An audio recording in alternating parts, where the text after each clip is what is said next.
Hola, mucho gusto. En esta presentación vamos a ver lo que fue el proyecto del curso de análisis de la estructura y transformación de la materia. Antes que nada, pues los integrantes soy yo, Manuel Leal, José Ángel Tinoco Carrillo, Sebastián Hernández Castro y Andrea Aranda Carlos.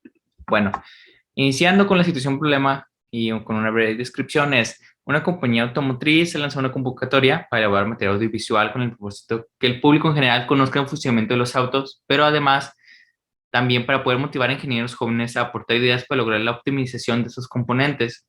Algunos de los componentes del auto que se van a abordar va a ser el funcionamiento de las propiedades químicas de los anticongelantes, rendimiento e impacto ambiental de los distintos combustibles y contaminación debido a las baterías de automóvil. Bueno, iniciando con esto, ¿qué es un anticongelante? Como lo dice la palabra, es un compuesto químico cuyo ingrediente clave es el etilenglicol. Su función es circular por el motor y asegurar su buen funcionamiento, absorbiendo calor y evitando la preignición, que es perjudicial para el motor. Como utilizar agua no es viable, se realiza una disolución de etilenglicol en agua, rebajando el punto de fusión de la mezcla y así elevando el de ebullición también. De acuerdo a los registros históricos, la temperatura más baja registrada en ciudades de México es de -17 °C. Si fuéramos a preparar una solución de etilenglicol en agua como anticongelante, la mejor concentración de etilenglicol requerida para que este anticongelante sea eficiente en cualquier ciudad de México sería la concentración que aguante temperaturas de -17 °C, la cual es de 9.09 molar. En el mercado existen diferentes marcas de productos comerciales anticongelantes. La mayoría de ellos tienen una composición de 50% de agua y 50% de etilenglicol.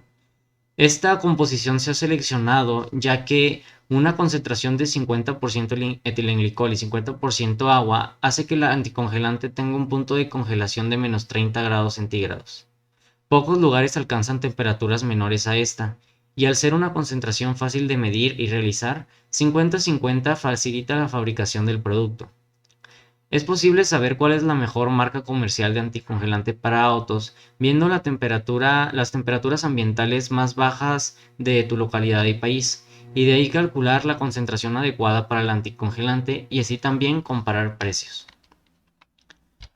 Agregar una cantidad equivalente de partículas al agua puede tener el mismo efecto en la temperatura de congelamiento y evaporación. ¿Por qué crees que se utiliza etilenglicol como soluto y no otra sustancia como azúcar, sal o etanol para una solución anticongelante comercial? No es posible usar sustancias como el azúcar o la sal, ya que es posible que se solidifiquen en forma de cristales si llegan a una temperatura en la que el agua y la sal o el azúcar se separen. Esto puede ser muy peligroso para el funcionamiento del automóvil. Para el caso del etanol, ese tampoco es bueno, ya que aceleraría la corrosión de los componentes metálicos con los que entra en contacto. Ahora explicaré acerca de las reacciones exotérmicas, que vienen siendo las reacciones que liberan energía al realizarse.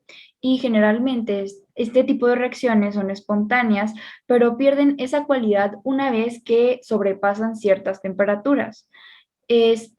Un ejemplo tendría siendo la reacción de combustión.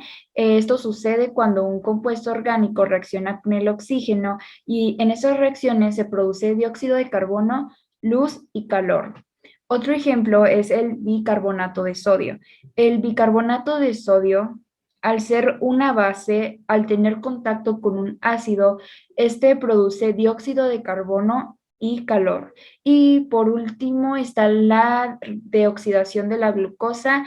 En esta reacción se produce dióxido de carbono y energía. Ahora es las reacciones endotérmicas que a diferencia de las exotérmicas, este tipo de reacciones absorben energía de su entorno para poder realizarse y generalmente no son espontáneas. Como ejemplo, tenemos la fotosíntesis, que viene siendo el proceso de nutrición de las plantas y se da a través de una serie de reacciones químicas que descomponen el dióxido de carbono ambiental en presencia de agua y luz solar. Esta serie de reacciones necesita consumir energía para poder ocurrir. Otro ejemplo es la producción de ozono en la atmósfera. Esta reacción es impulsada por la radiación ultravioleta del Sol. Las moléculas de oxígeno son convertidas a ozono, absorbiendo energía de dicha radiación en el proceso. Y por último está la de electrólisis del agua.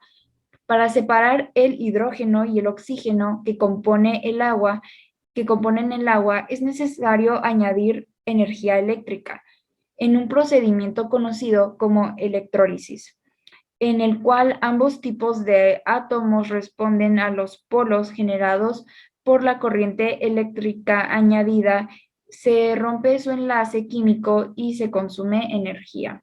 Ahora, a continuación en pantalla, pueden ver la reacción de combustión balanceada que sucede dentro del motor del octano, hexadecano y etanol. Y pues en resumen, el octano, en la reacción de octano, los reactivos vendría siendo el mismo compuesto octano más oxígeno, y el octano estaría en estado líquido y el oxígeno en estado gaseoso, y los productos que obtendríamos sería el compuesto dióxido de carbono en estado gaseoso más el compuesto agua en estado gaseoso. Y en la de hexadecano, los reactivos vendría siendo primeramente el compuesto hexadecano en estado líquido más el elemento oxígeno en estado gaseoso, y los productos que obtendríamos de esta reacción es dióxido de carbono en estado gaseoso más el compuesto agua en estado gaseoso.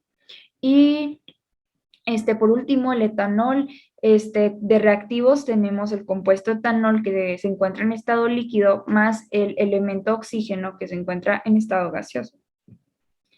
Y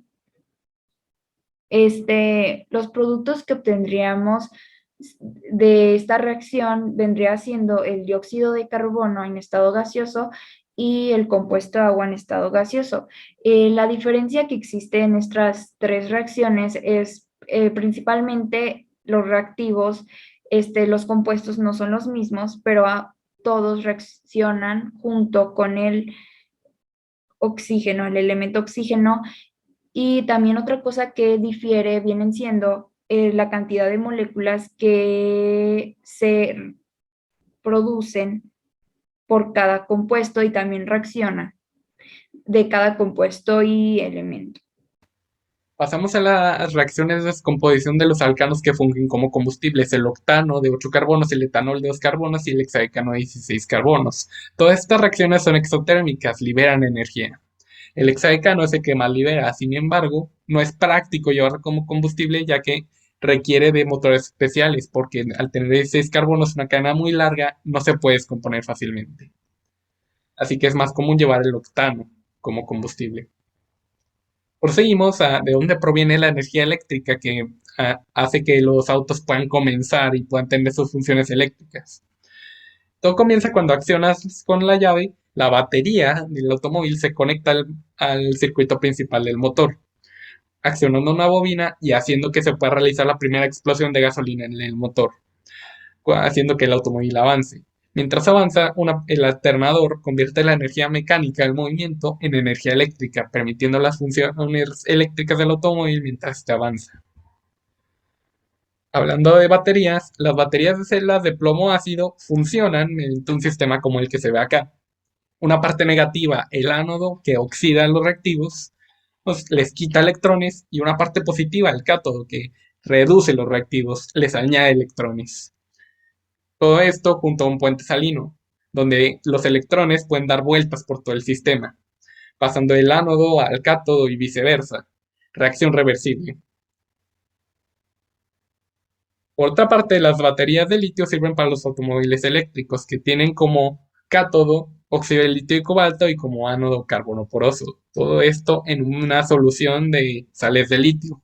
Esta configuración permite mayor almacenamiento de energía, ya que los automóviles eléctricos dependen enteramente de esta para funcionar.